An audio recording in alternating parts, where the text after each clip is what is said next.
or not, and I will enjoy in my life moving forward not answering people anymore. Right out. So we'll go through the Fiqh of Ramadan. So to start out, obviously, this is I treat this as a refresher and a reminder. Most of you, if not all of you, have heard these things before. You already know them. I'm just reminding you of some of them. And I'll make some time at the end, 10 minutes or so, available for questions if you have any questions about Siyam or about any aspect of Ramadan that you're unclear on. I built this session in a way where it's not too complicated and it's not too convoluted. Obviously, studying the full section of Siyam from a fiqh book would be a 2-month endeavor, which I'm not going to compress all in this hour. I'm just going to share with you the FAQs, like what people usually ask about and where their struggles lie, and what I know that you should definitely comprehend as a Muslim who's going for Ramadan. All right, so without further ado, I'll move on because we don't have a lot of time. So first of all, we'll talk about intention, because that's the initial point. So there's an issue with intention that you have to know. There are many scholars, and the Shafi'is are famous for this, that require you to have an intention every night. Now, to set the premise, you don't have to have the intention to fast a day that is nafila, meaning that is an extra day. Like if you're just fasting, for example, a Monday or a Thursday or a 13th, 14th, 15th day during a month, for the sake of Allah, you don't owe anything, you're just doing it as an extra. You don't have to have an intention the night before. You can wake up in the morning or somewhere around noon, say, you know what, it's only 5 hours until Maghrib, might as well fast. That's fine. You can't do that with a Siyam Faridah. You can't do that with Ramadan. You can't do that with days that you're making up for Ramadan. You can't. You have to have the intention of fasting the night before, prior to Fajr. Prior to Adhan al-Fajr, prior to the day starting, you have to have the intention of fasting. That is for all fastings or days of fasting that are obligatory. So Ramadan obviously is the obligatory fasting. So you have to have an intention. So the question is, do you have to make an intention every single night or not? If you wake up for suhoor every day, that's an intention. Why are you waking up at 3 o'clock in the morning to eat? Because you're going to fast the next day, right? When would your fasting not be acceptable in Ramadan? If you were so out of it that you completely forgot it was the month of Ramadan. You got up during the day and you didn't even know it was Ramadan anymore. And then someone reminds you it's Ramadan, like, oh yeah, it's Ramadan, I have to fast. That doesn't count. As long as you know that you're in Ramadan and you know that you're fasting the next day, you're fine. It doesn't have to be something you say. But if you go to any masjid in Syria, you'll find that right before, during Ramadan, right after Isha, before Tarawih, the Shaykh will turn around and say, Nawaitu, in the Nawaitu, Siyama, Layla, Nahara Gadin, Nahari Gadin, the day of tomorrow, Min Ramadan, from Ramadan, Lillahi Ta'ala. Everyone says, and kind of repeats after the Shaykh, and that way you've made the intention the night before. Imam Malik says there's one intention for the full month is suffices. So if you make an intention at the beginning of the month to fast the full month, that suffices. I take that opinion, and I think you can take that as well. Just as a reminder to you, if you follow a madhab, then you should follow the madhab for whatever act of worship you perform. But even with that, you're allowed to follow the local sheikh, like the local imam ratib. Even if you are someone who studied a text of a madhab, you've studied a text of fiqh in a school of jurisprudence, even if you've done that, you can still just follow whatever the local imam is doing. And that's what I'm doing here. I'm sharing with you my opinions, my choices of the different fiqh aspects, and you are welcome, if you're praying with me throughout the month, to follow what I'm saying. Like you can just leave whatever you're doing and follow this. You don't have to. If you have your own education on fiqh, then you follow whatever your teachings are. Like if you're a Hanafi or you're a Shafi'i or you're a Hanbali or Maliki, then you follow that. If you don't want to, you can just follow the choices that I offer. That is the ease of fiqh when it comes to communities. So you learn so that you can practice. But if you're within a community and an imam in that community has an opinion, then you can follow that opinion if you're living with them. And that's just to make life easier for people, which is what I'm sharing with you. So Imam Malik allows for one intention at the beginning of the month, and I choose that. So once Wednesday comes in, Wednesday night you make the intention of Siyam, and then you're fasting inshallah for you make the intention of fasting the full month of Ramadan, 29 or 30 days, whatever it ends up being, and then you go ahead moving forward. Wallahu a'lam. This is a general rule regarding the jurisprudence of Siyam. It's an important rule. If you understand it, it'll help you navigate a lot of the answers I'm going to offer you, or the fatwas or the rulings I'm going to share with you today, follow this rule, this general rule that I'm going to share with you. So anything that is taken intentionally, and provides nourishment within the medical definition of nourishment within the body, or its equivalent, is considered something that invalidates your fasting. So anything that you take into your body, that is you do it intentionally, and it provides the medical definition of nourishment or its equivalent. If you do it on purpose, then it breaks your fast. And based on that rule, this legal maxim, this qaida fiqhiyya, a lot of the rulings that exist around Ramadan are built. So here's something for you to remember. So you're going to memorize 6 things and then 6 things. The first 6 things. What actions invalidate your fasting? You have to know these by heart. Number 1, eating, obviously, and drinking intentionally. So if you eat and drink intentionally, then your fasting is gone. That's easy, if you intend to do it. Number 2, sexual intercourse, or its equivalent. For you to, between the spouses, anything that's not considered jima or sexual intercourse does not break your fasting. It is dangerous, obviously, and risky, so you have to be very careful with yourself. But full intercourse, and for a man, if he has, if the liquid leaves the body, then that intentionally, then you lose your fast if you do it intentionally, right? And I'll talk about non-intentionally in a moment. So sexual intercourse or its equivalent, something like masturbation or so, that breaks your fasting, and so be careful. Number 3, intentional vomiting, like as in taking your hand and putting it in your mouth to induce vomiting. If you induce your own vomiting and you do it on purpose, then it breaks your fasting. That's number 3. Number 4, parenteral nourishment. So if you're taking a bag of saline, if you go into the immersion, they put a bag of saline into you. That breaks your fast. Right? So or if someone who, for example, cannot swallow, we have cancer patients, they can't eat and drink, so they have to take nourishment through the vein. Like they have these bags of lipids and fat and whatever. That's nourishment. It goes into the vein. It breaks your fast. So parenteral nourishment is going into your vein. It's giving you nourishment. Then that breaks your fast. So if you ever, and don't worry. I know you have questions. I'm going to cover a bunch of stuff. So if at the end you still have it, you can ask me, inshallah. Number 5, smoking, tobacco, weed, hashish, whatever, shisha, it doesn't make a difference. All this breaks your fasting.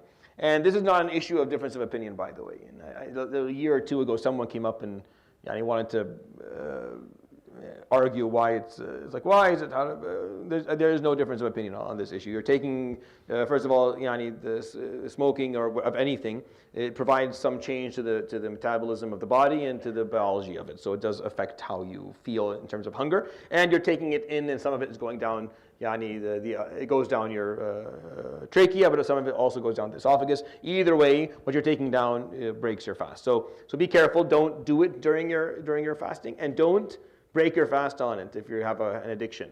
Like people who smoke, I've seen people sitting there with their cigarettes. They hear Maghrib, Allahu Akbar, they yaftar ala cigara. He's breaking his fast on a cigarette. That's haram. Don't do that. That's a horrible, horrible way to thank Allah subhanahu wa ta'ala for the blessing. So number 5, smoking and its equivalents. And then finally, hayd al-nafas. So if you are a sister and you are during that time of the month, or if it's right as postpartum, you've given birth. So nafas is when after you've given birth, and hayd is the menstrual period time. So these are the 6 reasons. These are 6 things. They're not excuses for breaking your fast. No, these break your fast. If you do any of these 6, your fasting is over today. Meaning you owe this day later. That's what this means. Your day is owed later, sinfully. Your day, this day is owed later, and it's in a sinful way. Meaning you are carrying the sin of breaking this fast. And you've lost the reward of this day till Yawm al-Qiyamah. You will never get the reward of this day back. You owe it, you have to fast it again, but the reward that exists in this day is not something you can pick up again. Khalas. And the Prophet ﷺ says that if you were to fast until the end of time, all the ajr of those days would not add up to the day that you just lost. The ajr is gone forever. If one of these 6 happen. So if you eat or drink, memorize that. If you eat or drink intentionally, if sexual intercourse happens, or its equivalent, if you intentionally vomit, if you provide yourself with parenteral nourishment on purpose, with no excuse, and I'll explain in a moment what I mean. Like if you are sick, then that's a different story altogether, and I'll explain to you in a moment. But if you take it that way, like you want to beat the system, hey, I didn't eat and drink, and you and you go ahead and you give yourself, that it breaks your fast, and it's not a loophole in the fiqh. Yeah, any issue. Smoking or hayd al-nafas. Hayd al-nafas is added here. You're not sinful for it, but it's added here just because it breaks your fast, for sure. But it's added here because I have nowhere else to put it in this slide. So hayd al-nafas, obviously you're not accountable for menstruating or accountable for that, but it breaks your fast, as in you cannot fast with it. Like if you're hayd or you're nafasat, you cannot fast. You're not allowed to fast, right? But you're not sinful for it. But everything before that, it's a problem. If you intentionally vomit, if you commit sexual intercourse during Ramadan, if you eat or drink intentionally, if you smoke, all of this, you will. All right, actions that don't invalidate your fasting. They don't invalidate. Number one, brushing your teeth. Unless you eat the toothpaste and drink the water, then you're not breaking your fast with it. Only, most of the scholars allow for miswak right all day long. The Hanabila don't like it after zawal, afternoon, and so do the Shafi'iyya. But the rest of them don't have a problem with you using miswak during the day. So brushing your teeth is equivalent, as long as you're not drinking or eating the stuff, and you're brushing your teeth does not break your fast. This is a fatwa that's been given all across the board for 40, 50 years now.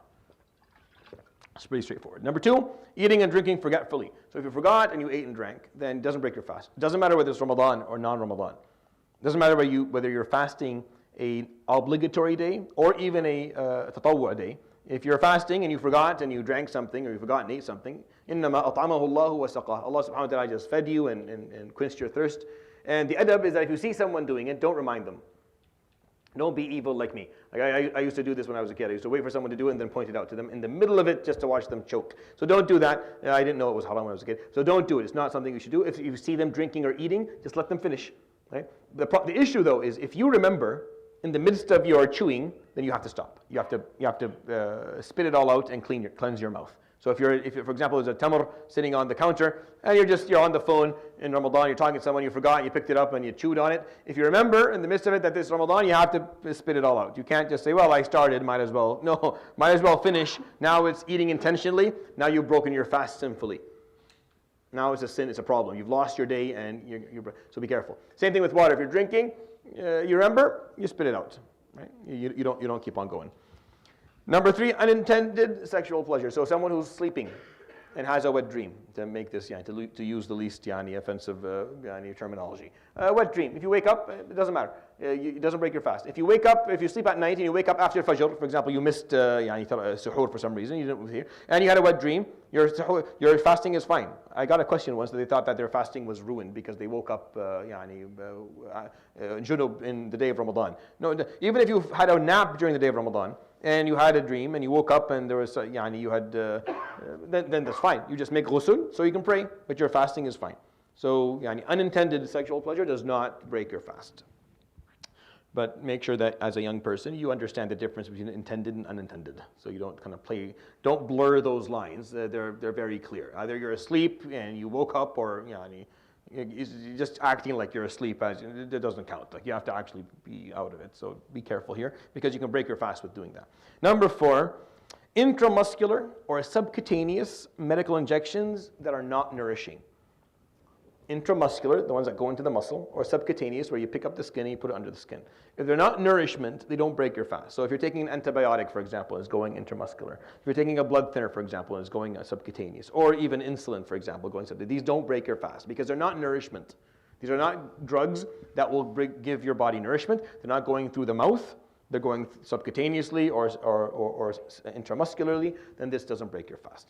The stuff that I'm putting up here, so this first slide, the stuff that break your fast for sure, and the stuff that don't break your fast for sure, I'm only putting up here the stuff that are fully agreed upon. There's a third slide where the things are some difference of opinion. This is the stuff that is fully, meaning 90% of scholars across the world and historically have agreed to this. There's always going to be an outlier here or there who has a different opinion. I'm not talking about those. Number five, swallowing one's own saliva. So swallowing your own saliva doesn't break your fast. Even if you gather it all in your mouth and you do it, it's disgusting, but it doesn't break your fast. And Islamically, it's mustaqbah. The fuqaha would say it's qabih. It's something that's ugly. You should not do it. But it doesn't break your fast. It's your own saliva. so it doesn't break your fast. So swallowing your own saliva doesn't break your fast. Number 6, the last one, unintentional water swallowing after wudu. So if you're making wudu and you perform madmada, which you should when you're making wudu, there's always going to be a little bit of residual water. You don't have to spit 50 times to get rid of it. No. What do you do usually when you make wudu? Because you're making wudu usually, are you trying to drink water? No, you're not. You're just taking it in and then spitting it. Just do normal wudu. Don't increase the amount of water for madmada and don't increase the number of times that you spit. Just do normally. Any residual that stays inside is fine. Which is why, for example, when they would tell people who are really thirsty, tawadda. Tawadda, because you get a free 2 milliliters of water that will stay inside of you after wudu. Like you'll get something out of it, and it's permissible. And when we were kids, that's how we did it. To get a little bit of water, and then drink half of the half of the bin. So these are things that don't invalidate your fasting. Memorize them as well. So brushing your teeth. Just so I don't have to ask this question 50 times. Brushing your teeth doesn't break your fasting. Eating and drinking unintentionally does not, or forgetfully does not break your fasting. Unintended sexual pleasure, like a wet dream, that doesn't break your fasting. Intramuscular or subcutaneous injections that are not nourishment. So you have to ask if you're going and getting something, what is this? Is there nourishment in this? Is this like fill up my intravascular bed, meaning am I going to feel more? No? Okay, khalas, then this does not break your fasting. And then swallowing your own saliva, even though it's disgusting, it doesn't break your fast. And swallowing a little bit of water, unintentional residual amounts of water that stay in your mouth after wudu don't break your fast either. Okay, those are so 6 that break and 6 that don't.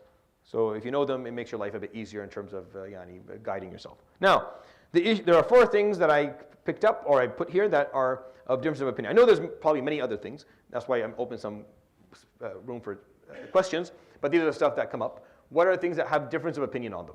So the first one are inhalers. So someone who has, for example, COPD or asthma, they have to use a Ventolin inhaler or some steroid-based inhaler.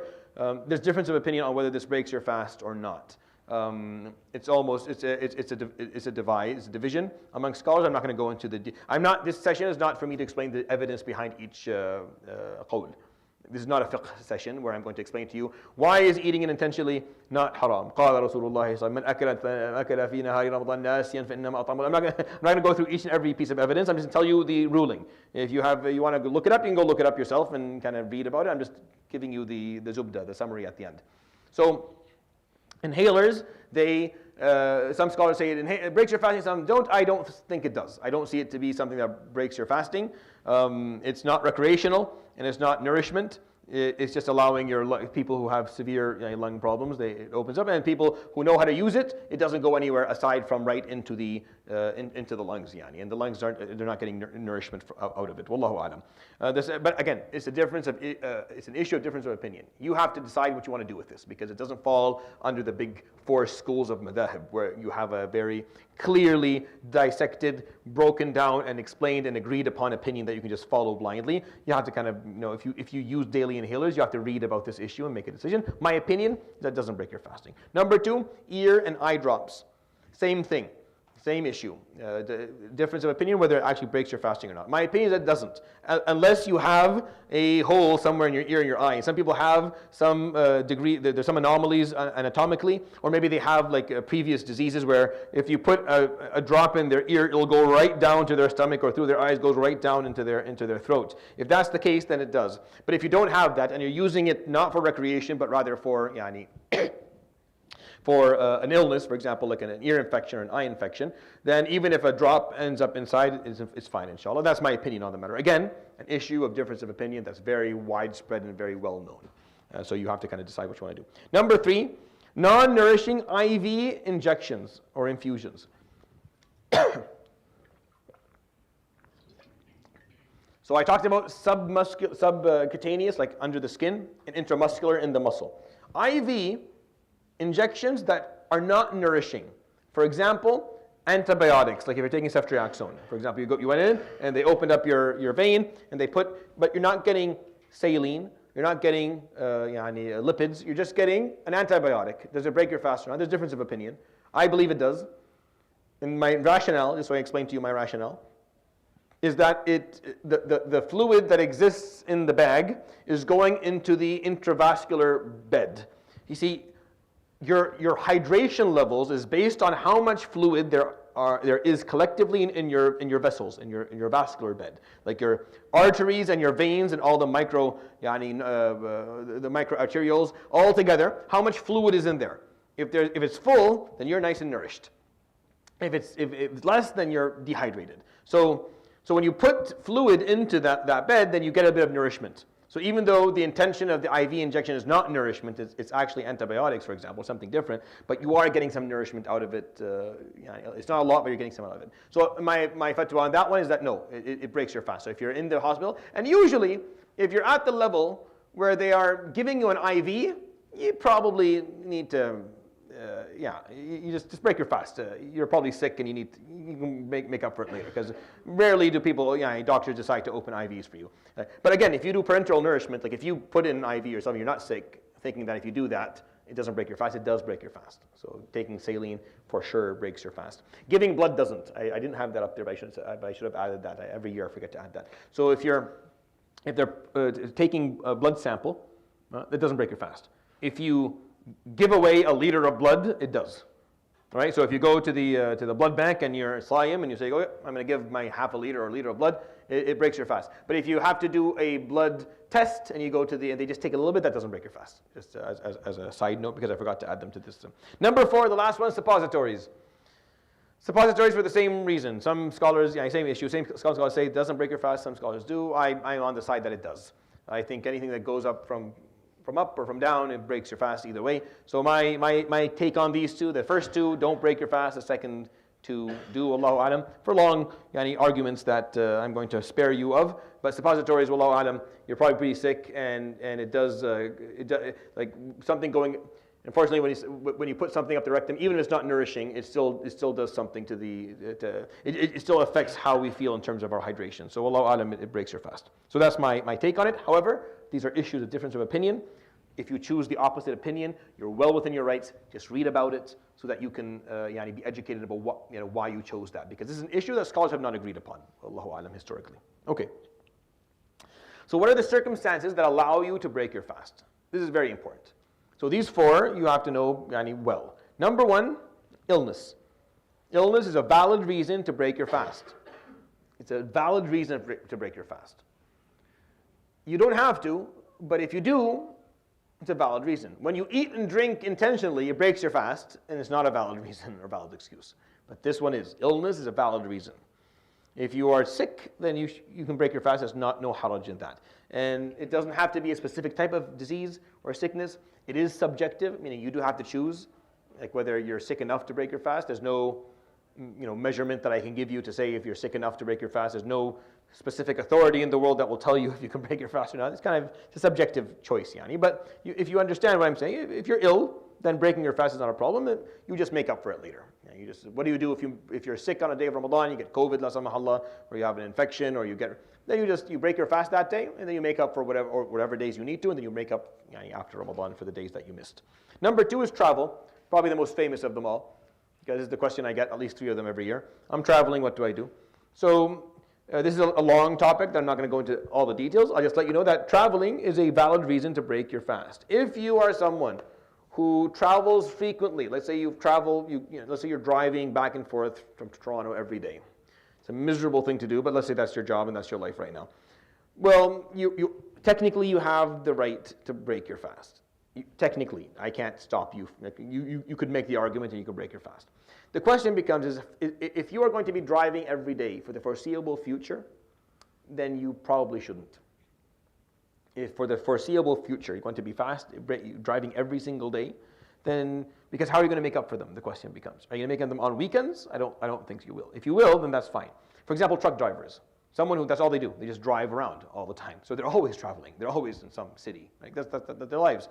So do they break their fast at all times? Most scholars will say no. They shouldn't because their life is the traveling, so they don't break. Others will say no, it's fine. And if they continue to travel all their lives, then they just pay kafara for the days that they didn't fast, and they're good. So there's a difference of opinion if you have a very specific situation where you're always on the road. But if you're traveling for 3 to 4 days, and all of them have allow you to break your fast, and you're good.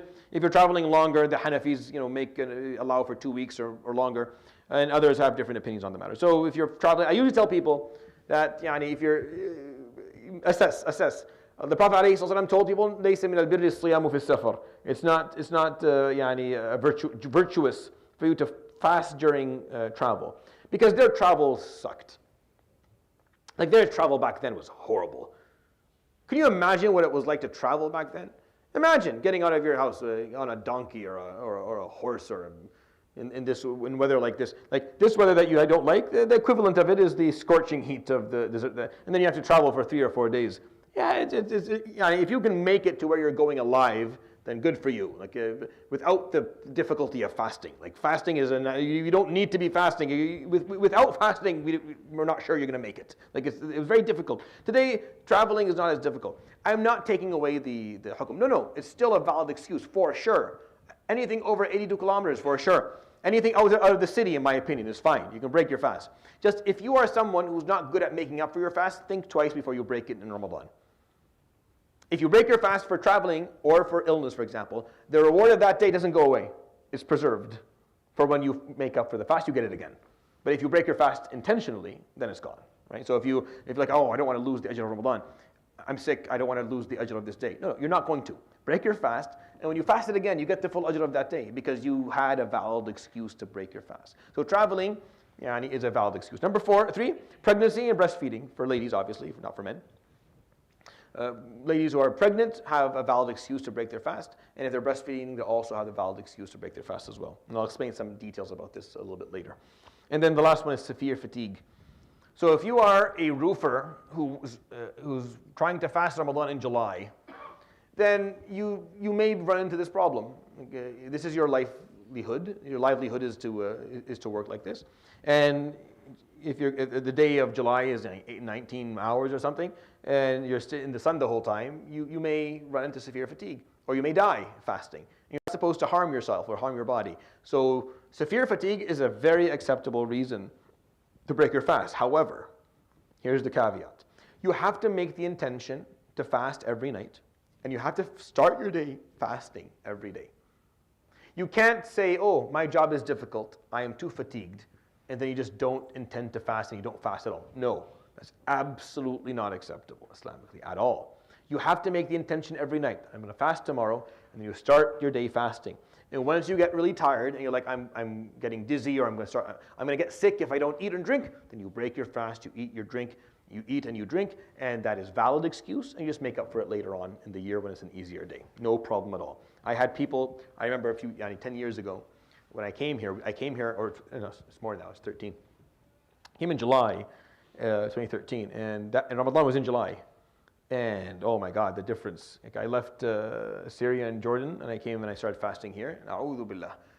There you get thirsty throughout the day, but the days are shorter, like 2 hours shorter.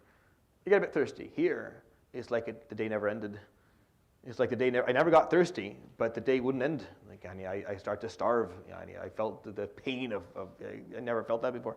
And then nights are very short, and we were finishing Tarawih, we had like 12:30, which was we were starting to Isha at 11, which was insane. People were working. So I had people at the same time as me coming here. They were in Germany, and they're like, Sheikh, it's 21 hours. I'm working outside. He's a ballat. He puts I don't know, tile or whatever. So he's like, I almost fainted today. I'm like, khalas, you start your day. You make the intention of siyam at night. You start your day fasting, and once you get to the point where you're too tired, you break your fast and you're fine. And if you do that 30 days in a row, you're fine. If you do that all Ramadan, you still enjoy Eid and you're fine, and you just make up for it later. It's not a problem, because these are valid excuses. These are valid excuses. If you're sick, you're continuously sick, you don't have to make the intention of fasting for the next morning. Unless you believe that you're going to get better. Like say you have a fever at night, right? So you don't make the intention, I'm not fasting tomorrow because I'm sick tonight. Make the intention of fasting tomorrow. And then when tomorrow comes, if you're still sick, then you don't fast. But don't make the intention of not fasting in Ramadan. It's a bad thing to do. I'm going to tell you when you can do it.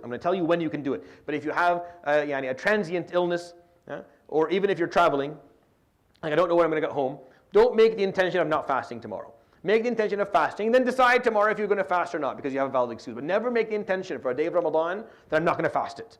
Always make the intention, I'm going to fast it, inshallah. And then if you have a valid excuse, you can break it. And I'll tell you when you can break it. So memorize those 4. Allah barik fikum. Illness, travel, pregnancy, breastfeeding, and severe fatigue. All right, missed days in Ramadan must be made up for after Ramadan and before the following Ramadan. That is the rule. That is the rule. For my sisters, that's the rule. You have to get it done before the Ramadan after. And please don't leave it till the last, don't have 7 days and start fasting 6 days before Ramadan and try to fit 2 days into one. You just give yourself 4 or 5 months and fast. Same thing for young men who get sick or travel, and they leave all their fasting for the week before, and they make their lives hell and make the lives of the people around them horrible. Khalas, just spread it out, fast once a day a week for a few weeks, and khalas, you're good. You make up for it that way. If you don't, I'm going to explain in a moment, you're going to owe something for that. So for not making up for your missed days before the next Ramadan, you owe something for that. And I'm going to give you some examples and explain to you what you owe in a moment. But just remember this rule. These are just the rules. I'm just giving you some basic rules so you remember them, inshallah. So let's talk about expiation or kafara in Arabic. So if you in certain situations, you owe an expiation for not fasting or breaking fast for certain situations. So the first one, the major expiation, kafara kubra, and that is freeing a slave, which we don't have today. So what are the other options? Fasting 60 consecutive days. And up to last, or 2 years ago, I've never seen anyone do that, but someone actually did it. 60 days in a row, and it was heroic in my opinion, because no one can do 60 days in a row. I've never met someone who, aside from this gentleman. And then the final one is, which people usually use, is feeding 60 people. So that's actually a pretty, it's a hard buck. So 60 times, like say 20, which is a reasonable number for a meal. That's, what is that, $1,200? Yeah, it hurts your pocket. So if you break your fast intentionally via intercourse, right, then you owe major expiation. If you and your wife did it and you both did it consensually, you both owe for it and the man pays for both. Okay? If she didn't want to, and the man kind of pushed her to do something that she wasn't really comfortable with, then she doesn't owe and he does. She loses her day of fasting for sure, but she doesn't owe the expiation. Breaking your fast by drinking water, drinking and eating, some scholars say that you owe the expiation for it, and some don't. I tend to take the opinion of don't, for a philosophical reason within the madhab. I just don't see it. So really, it's just if you break your fast via intercourse, or its equivalent, then you owe the expiation. Masturbating doesn't necessarily qualify for most scholars. Some scholars see it that way, but most of them don't. So it's intercourse between two people, between spouses. That's where you owe the expiation. So be very careful with this thing. And then we tell, that's why one of the sunnah that people built over years is you don't get married right before Ramadan, like I did. Like you don't do that. That's a bad choice because it really is not pleasant for people. Because you owe like a heavy kafara if you break your fast by doing that. Okay, so that's the first one. That's the kafara kubra. Now, the more common one, minor expiation or the kafara sughra. So who owes these things? We're going to talk about 5 groups that owes these things. First of all, what is the kafara sughra? It's feeding one person per day that you missed. Feeding one person. So $15 or so per day, I would say. $10 I think is too little for today. What meal can you have for $10 that's worth eating? 15 I think is at least the amount, if not 20. I usually push it till 20. So first one, terminally ill. Someone who's terminally ill, they have, for example, diabetes. And if they fast, they'll die. Like they can't do it. Someone who has kidney disease, severe kidney disease, or chronic kidney disease, or they have a renal transplant, or they have something wrong with their kidneys where if they spend 12, 13 hours without drinking water, they're going to have trouble. They're going to get into trouble. You're very sick. Anyone who their doctor says, look, Aini, you're too sick to fast. Like you have a disease that you're not allowed. I had a friend who had Mediterranean familial fever, MFF they call it. And this is where if they don't drink a certain period of time, they can have a seizure and die. So this person is a young person, very healthy, just they can't actually stay without water for a certain period of time. So if you have a terminal illness that there is no hope of cure for it, like you're not going to get cured, or at least we don't think you are, then you don't have to actually make the intention of fasting. It is actually impermissible for you to try and fast if you know that it's going to harm your body. If your doctor tells you this is going to harm you, then you should not fast. Every year, there's some old Hajji who's going to call me and get upset when I tell her that you shouldn't fast, and she's going to curse me out and slam the phone because her children are telling her she shouldn't fast, and she wants to fast, but she has like 5 5 diseases all at once that will kill her if she fasts. But it all comes from lack of understanding that. So what do you do? This is like a side thing. What do you do if you can't fast? If you're menstruating, or if you're postpartum, or if you're terminally ill, for example, and you can't fast? What you do is, throughout the day, you only take what you need. That's it. And then you have your meal with the people who are breaking their fast. Like throughout the day, without people seeing, not around people, you just take what you need, whatever water you need, whatever nourishment that just keeps you going, and then you have your meal with the people who are breaking their fast, and you make the intention that if you could, you would have done the same. So the idea of, well, I don't have to fast because I'm menstruating, so you go at 3 o'clock to Popeyes and you have a nice big meal. No, in Ramadan you don't do that, even if you're a menstruating Muslim woman. No, you eat only what you need throughout the day, to stay, because you don't have to fast, and then you eat with the family at the end. That's an important piece to understand here. That you're not supposed to. Terminally ill also includes people who have to take medications every 6 hours, for example. Or their medications cannot be stretched from before Fajr to after Maghrib. Some medications you can. Before Fajr, after Maghrib, you're fine, so you can fast. But if you have to take every 8 hours, for example, and you have to take this medication, then you don't fast. You're terminally ill. So what do? You pay a minor expiation for the whole month. Every day you don't fast, you pay $20 to a miskin. You feed a miskin. Some people who are terminally ill, they've been ill for many years, they know they're not going to get any better. Before the month, they put out all $600. And they pay the $600, they give it to a miskin or a masakin, and khalas. Now they don't have to. Now you only owe the days that, let's say someone dies in the middle of Ramadan. They don't owe the days that they haven't come yet. They only owe the days that they didn't fast. So if they die in the middle of Ramadan, they just owe 15 days. But some people just do it that way to make their lives easier, if they know that they can't fast. So if you're someone who has to take medication every 6 hours, then you pay these days, you don't fast. But again, during the day, you're not buying sandwiches from Subway, and you're just getting through the day, and then you're eating your meal at Maghrib with everyone else. Number 2, elderly. If you're old enough, you don't have to fast. There's no magic number. I don't know what the number is. No one. Every scholar. Wallahi, it's so off. The spectrum is so wide. I'm not going to give you a number. It's just elderly. You'll know what I mean. You'll run to some people 70. They're elderly, and some people 85. Well, they're stronger than me. It really comes down to kind of just your biology, how you took care of yourself, and what diseases you have. So, but people are old. They don't have to fast, and they don't have to have a reason for it. They get a free ticket. They just don't have to fast. But they have to pay for each day. They have to pay for each day. They have to pay for the full month that they're not going to fast. And you don't have to make up for it. These are the people who don't have to make up for fasting. They just pay, so these two, terminally ill and elderly. They pay for the days, they pay for a full Ramadan, a miskin for each day, and they never have to make up for these days ever again because they have an ongoing problem. Now, those who postpone making up for missed days. So the ladies, for example, who had 7 days, and they were supposed to fast them, and Ramadan came and they didn't fast them. You owe for each day a kafara. So 7 times 20, $140, you have to give that out as for masakin. You still owe the days. Let's say the next year comes and you still haven't made up for them. You don't owe again. You owe once. You don't owe again. I have some ladies who came and they're like, oh, I have days from 1996. How many? Every year. No. It's just once. You pay for it once, and then that's it. You just carry it with you. But you owe the day. You absolutely owe the day. You have to pay. You have to make up for that day. If you don't, and you have a valid reason, like you're terminally ill or something, then that paying will suffice. But you should make up for it and make sure.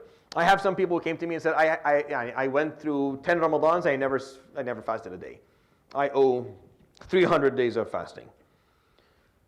So these are very specific situations, and you need a scholarly body to offer you a fatwa on this one. I'm uncomfortable giving my opinion on it, but if people who have those problems, they have to speak to shuyukh on it, so they can give them, here are the options, here are what the shuyukh say. Obviously, making up for the days is the superior and optimal answer. But sometimes people are like, I can't, I have 5 kids, I'm running around, I cannot fast, I don't have the strength for it, I don't have the gumption for it. So they have some options, but it's going to be something like this, it's going to be paying an expiation for all those days. Pregnant women can break their fast, but they owe expiation for each day they break their fast, paid by the husband or the father of the kid. You don't owe it, the man does. So some ladies, you like to break their fast in Ramadan just to make them pay. But you still owe fasting. You still have to fast it, so be careful. But again, ask your physician. If the physician says your physician tells you can't fast, then you should not fast. You should break your fast and the husband will pay for the days that you didn't fast, the expiation, you still owe them though. So you still owe them. Same thing goes for breastfeeding, same thing. So the first two, they pay expiation, they never have to fast those days. Khalas, it's gone. Terminally ill and elderly, never. The last three, you still owe the days. If you missed fasting, like you postponed it a year, you didn't fast between the two Ramadans, you owe expiation, you still owe them. If you broke your fast because you were breastfeeding or pregnant, then you still owe them as well. Okay, we got through the thick of it. Good. The sunnah of fasting.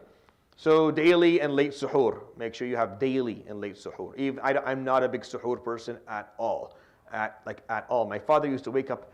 He's not here. Good. He used to wake up and he would fry. He had a frying pan. He would fry tamr and bananas. I kid you not. And he would try to force feed me this stuff. I'm like, I wouldn't eat this in any other time. Forget about me just waking up in the middle of the night. Yani, my stomach is yani, it feels like it's being a punching bag all night. Shayateen. I can't eat. I can't mustahil. But wake up and have a few dates and some water, or some fruit like batikh, for example, something that will nourish you and give you some fluids. So make sure you do it. The Prophet ﷺ said, "Tasahharu fa inna fi as-sahuri barakah." There's barakah in suhoor. He would say the difference between the siyam of us and Ahl Kitab, our fasting, and the people of the book, is that we have suhoor. They don't have suhoor in their fasting. Number two, early futur, fast breaking. So you have an early fast break. You don't break your fast late. Immediately at Maghrib you break your fast, not a second later. The moment you say Allahu Akbar, have your. So what you break your fast on? Moist dates. If you don't find moist dates, then dry days. And if you don't find that, then water. And I have some converts who ask me, I don't like dates. No problem. Break your fasting on water. It's also a sunnah of the Prophet ﷺ. If you don't like dates, which is rare, but some people just don't like them, that's all right. But the Prophet ﷺ always broke his fast on tamr, and he would give that advice as well to people. So I think it's worthwhile that you try and do it. Making dua when you break your fast, whether before or right after, it makes no difference, but make dua around your break. The fasting person has a dua that's mustajab when he breaks his fast. So do that. And the last piece is fasting from sin. It's a condition for acceptance, not for validity. It's a condition for acceptance Yawm al-Qiyamah, not for validity of fasting in dunya. Like if you're not fasting from sin, like if you're lying or looking at haram, you're still fasting. You don't break your fast by doing those things. I told you what you break your fast by doing. That doesn't break your fast. It just ruins your ajr. It takes away the reward and the acceptance Yawm al-Qiyamah. So be careful of that. Let's talk about Taraweeh quickly. The value, I think, alhamdulillah, I've done this so many times, I think everyone agrees. It doesn't matter what the numbers are, 28, it doesn't matter. What matters is the amount of time you spend in salah. What matters is how much Quran is being recited. That's what matters. 8, 20, the Malikis do 46. Hanafis do 12. It doesn't matter. Well, the numbers have no importance. It's just the amount of time that you spend in ibadah, in salah. So just kind of remember that. Both doing it at home and in masjid are good. It's acceptable. You can do it at home if you have a good sunnah at home. You gather your family. You guys pray tarawih together. That's fine. Masjid is better, especially if you have younger children, because it's an experience for them. They'll build friendships. They'll find the sense of community. So it's something nice, and it'll stay as a memory for them moving forward. Even though some of the nicest tarawih Ramadans of my life were the ones I prayed at home with my mom and my dad and my siblings and the neighbors, and just reading. Some of the nicest memories. So both are valuable and both are valid, and whatever works for you, inshallah. Zakat al-Fitr and Eid prayer. So it's $15 to $20 per person in the family, including fetuses, more than 120 days since conception. So as a man, everyone owes Zakat al-Fitr. Everyone does, as long as they have enough food in their house to feed them for that day. So you have to be someone who is deserving of Zakat al-Fitr in order for you not to give it, really. So if you have in your day enough food, qut yawmik, just enough for the day, then you owe, unless you don't have. Like say, husband, wife, 3 children, 5, 20, $100. If you don't have $100, you don't owe Zakat al-Fitr. But if you have it, then you owe $100 for them. And if your wife is pregnant, if she's over 4 months, then you owe for the fetus in her belly as well. Zakat al-Fitr. And it should be given definitely before Salat al-Eid. Some scholars allow that till Asr of the day of Eid. It's only 1 or 2 scholars. It's not a strong opinion. Don't follow it. Give Zakat al-Fitr from after the middle of Ramadan. It's valid to start from the beginning of Ramadan. Like if the first day of Ramadan comes in and you give Zakat al-Fitr out, that's acceptable. There's enough scholarly evidence to allow for that. There's enough madhahib that allow for it. I think is valid. But best practice is maybe the last 10 days of Ramadan, during the Ashr al-Akhir, to give your Zakat al-Fitr out. So people have enough time to buy clothing and food for their children. You don't want people going out for Eid and not having the kids not having what everyone else has. But that's the idea here. Wallahu alam. It's highly recommended to perform Eid prayer. It's a fard kifaya. So if no one does it, we're all accountable for it. If no one does it, we all carry it. Most of the madhab see it as a sunnah mustahabba or sunnah mu'akkada, very strong recommended prayer. So treat it as such. It can be delayed a bit. Eid al-Fitr can be, so Eid al-Fitr can be delayed. Why? To give people time to pay Zakat al-Fitr, in case they haven't. Eid al-Adha, we do it early. So people can finish and go and slaughter the sheep and feed people. So the earlier they get out, the earlier people eat. Eid al-Fitr, the more you delay it, the more people have time to give Zakat al-Fitr in case they haven't done so. So you can delay it a little bit. You can delay it until 9 or 10 sometimes. It's okay. All members should attend, men, women, children, and pets. Al-Arab used to yasukhun al-baha'im. They would take their animals with them. Horses, donkeys, cows, everyone went for Salat al-Eid. It was outdoors, it wasn't inside, no masajid. Imagine coming with their horse into the masjid. It was all outside, right? All outside. And they didn't do Salat al-Eid inside a masjid, it was done in open land. And they would take their whole families. Everyone would go for Salat al-Eid. Everyone. They would take their cows. Wallahi. This is a very well-known established practice. We don't have that here. Someone asked me, can I take my dog? And I'm like, yeah, take your dog. Wallahi. Maybe start by maybe you not having a dog in your house, and then we'll talk about the next one. Yeah, but you could take your cat, for example. Abu Hurairah would take his cat. Yeah, it's a very, very well-known issue. Okay.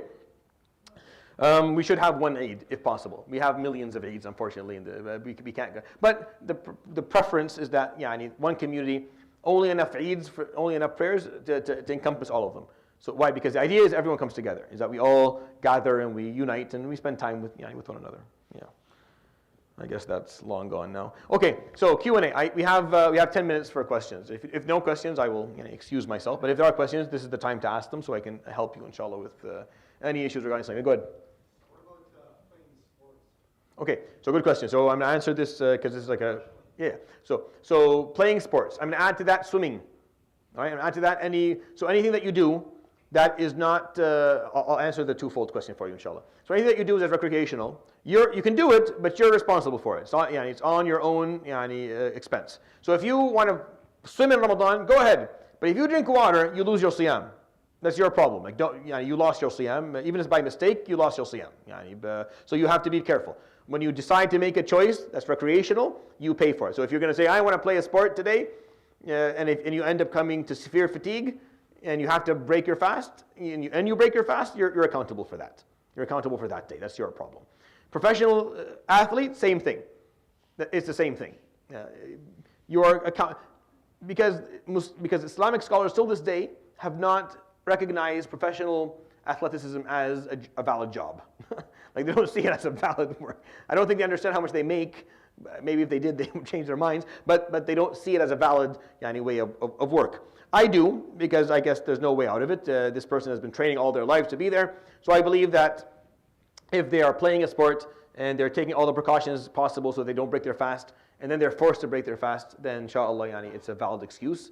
But most professional athletes don't. Like if you think about football players, as in the proper football, not the hand egg stuff that you do here. The football players, they play for an hour and a half. So really, it's only an hour and a half of effort, and you can easily do that and continue your fasting during the day. But if you do that and you end up severely fatigued and you have to break your fast, inshallah, it's a valid excuse and you make up for your siyam later on.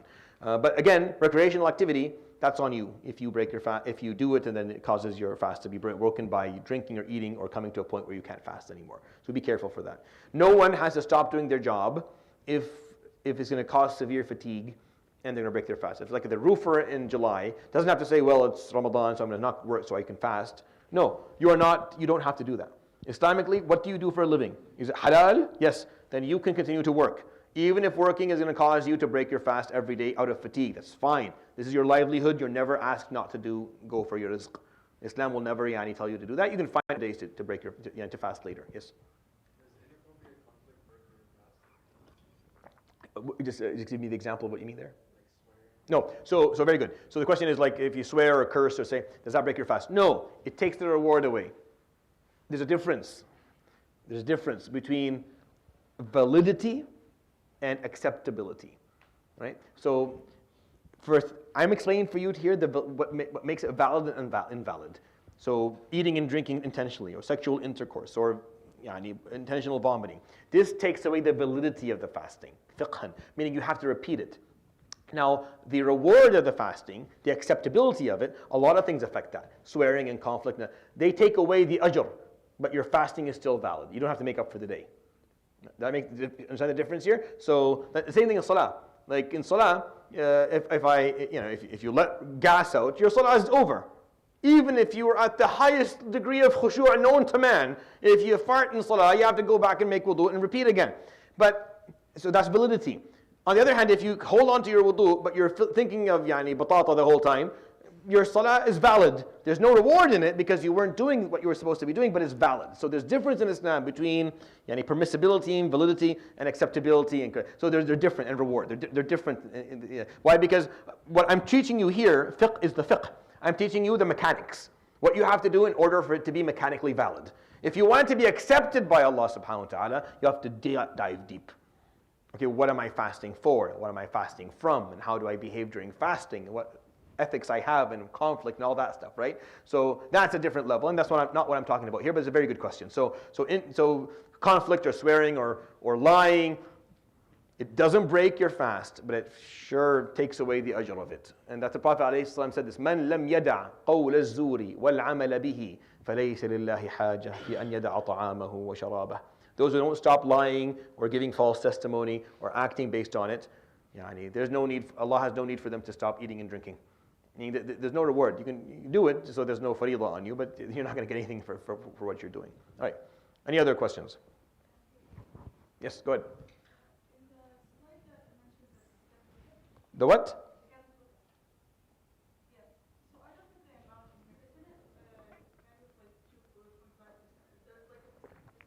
No, this is Zakat al-Fitr. This is not Zakat al-Mal. Oh yeah. This has nothing to do with Zakat al-Mal. Zakat al-Mal, the regular Zakat is an annual occurrence that you will perform. Most people perform it at the beginning of Ramadan and that's what I do. My day of giving Zakat al-Mal, the general Zakat, is I've made it the beginning of Ramadan. Anyone who attends a fiqh course with me, they'll learn that this is what you should do. Just make your life easier because you don't know. You don't know what day Hijri it is throughout the year. None of you do, and I can do this as a survey just for the fun of it for the next year and ask what day, what month is it? No one has any idea. No one even looks at it. No one remembers. It's just we know Ramadan and we know Eid and we know the other Eid. We don't know anything else. So that's why, and it's based. Zakat al-Mal is based on the lunar calendar, not on the Gregorian calendar. So you can't give it July 1st. No, because you're going to be missing 10 days.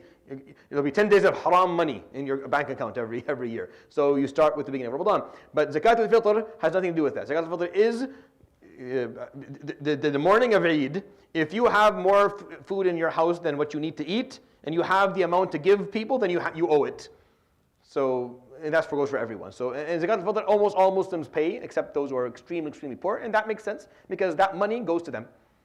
Because no one should be sad on the day of Eid. Everyone should be, have something to be happy about. So if you're that poor, then you should get it from the people who aren't that poor, so that no one's kind of that miserable. Okay, what else? Any other questions before we wrap up?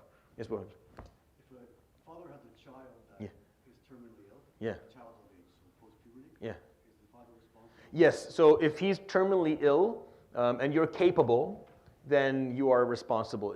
If you are the one who is financially responsible for them, you are still spending your wealth on them, then you're responsible for, but here's the caveat, it's a dain if you want it to be. It's a loan if you want it to be. Like you can tell them, I'm going to pay your expiation moving forward, but you owe this to me later. Like you could do that. Now, it almost never happens, but I'm just saying that it is a possibility because once they are of age, unfortunately, today people mature physically way before they mature financially and way before they mature mentally. The whole thing is like it used to be all within a few months of each other. You hit puberty, you started working and got married. Life had to start right then and there. You had to figure things out. It's very different today. So if you have someone who's of age and they're terminally ill, they can't break their fast, then you pay for them. but you could also always in the future ask for that money back. But if ta'uluhu, then it's on you. Yes, very good question. Jazakallah khair. And that's a very difficult situation, and they should understand that moving forward. Like someone who has a terminal illness from a young age, like if they're type 1 diabetic, or if they're required to take medications on a 6-hour circulation then sequence, then they should learn some of this stuff early on, so they know how to behave. Like, because they shouldn't get into the habit where I don't fast Ramadan, so they just kind of go out with their white friends and they eat all the time. No, you don't fast Ramadan. Then you just take throughout the day what you need. You show the mazhar, the appearance of fasting with everyone, and you eat, your meal is with the people at futur. But during the day, you're not starving and thirsty, because you're taking what you need to take for yourself because you're ill. And it's valid, it's completely valid, you pay the expiation. But the idea of, it's not my problem anymore, Ramadan is not for me. No, it's still for you. And this is I didn't make this up. This is what the fuqaha have been saying for over 1,000 years in their books. So I'm just kind of conveying that piece. Jazakallah khair. Any other questions? Go ahead. Yes. Very good. So this is a very, very known, ongoing, this is like there are some people who wait all year, I feel, just to have this online fight. Can we pay Zakat al-Fitr money, or does it have to be from the qut? Meaning, does it have to be like wheat and tamar and whatever? So the Hanafis allow for that, and their opinion has been adopted by the late scholars of almost every madhab. So if you go and ask a late Shafi'i scholar living today, or Maliki or Hanbali, most of them accept it. So it's an issue of acceptance. It's an issue of appropriate difference of opinion among scholars. I think at this point, in Canada, I can't really see how it's going to work for you. Like if you go and you buy a few, there's a certain amount, like when we say $20 here, it's based on what the amount is, the Prophet ﷺ pointed out, of wheat that you would give out to somebody, right? But if you're going to go to the Costco and buy a wheat and then put it, who are you going to take it to? And how do you know that we don't have that ability?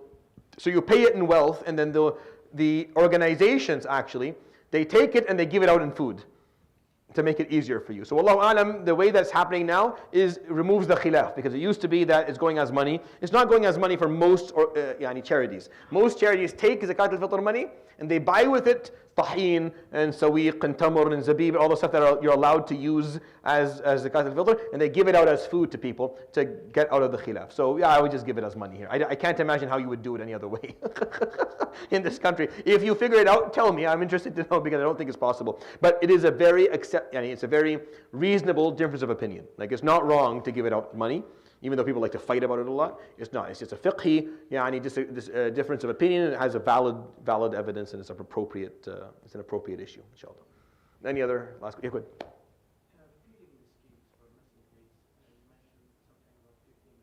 Yeah.